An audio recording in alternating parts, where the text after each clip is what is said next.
Hi, and welcome to Hull & Hull TV.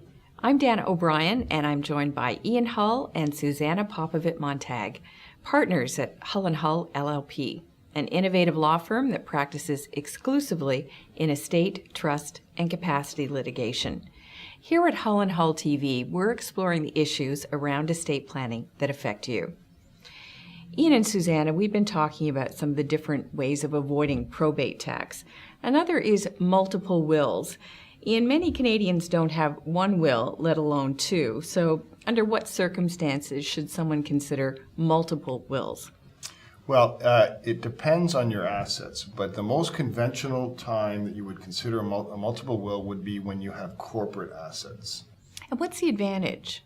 Well, there are two real key advantages to multiple wills. One is, of course, the tax advantage, and there is a way to avoid, literally, a tax that happens on death, the probate tax. Secondly, you have the advantage of privacy, and that is something that I find more and more of my clients are doing, and that is that they establish the second will because it doesn't become a public document in most circumstances.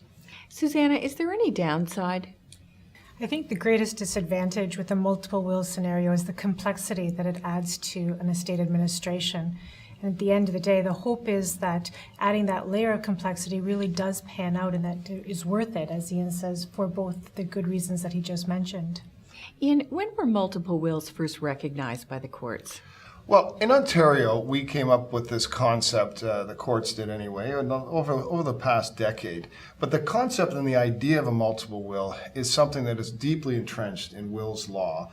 It came out years ago when people were in military situations where they had to have a military will done. When they're in battle, they would create a will, and when people created situations where they had international assets. So the concept of more than one will is not new. It's the use of it, particularly for tax planning, that is most effective, and it is the most current use of the multiple will scenario.